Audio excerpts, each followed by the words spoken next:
De 22.000 hinnen op het door de milde variant van de vogelgriep troffen bedrijf in Sumerum worden joet rommen. Van een oorhinnenbedrijf dat binnen een kilometer van de besmette plaats ligt, binnen Juster Meunstersnaam, joet wordt de uitslag daarvan verwachten. Een man van 74 jaar uit Nes is juist triomf verwoenen bij een frontale onrijding op de Waldwei.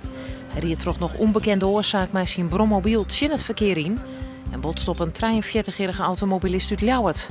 De man uit Nes is naar het ziekenhuis gebracht. De Ljouwerter kwam met de schrik vrij. De politie doet onderzoek naar het ongeluk. Belangstellenden kunnen joet voor het eerst met een bus door het traject van de nieuwe N381 tussen Drachten en Appelskeer rijden. De provincie wil je maar zien wat er alweer verhoord en online wordt. Het hele tracé van de nieuwe dik is 26 kilometer lang en moet eind dit jaar klaar wezen. Het eerste stuk tussen Drachten en Winjewoud wordt op 7 april ingebroeknaam.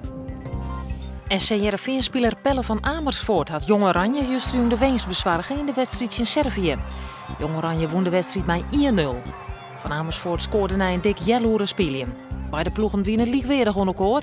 Een goal van Servië in de tweede helft werd afgekeurd. De wedstrijd werd spelen op een Harkema. Joen en vannacht opklarings. Het is krekt boppen 0 met kans op frost onder groen. Morgen bewolkt waar en perioden met regenwetter. Het wordt een graad als 9 en er zit een krachtige onthudde zuidwestenwind.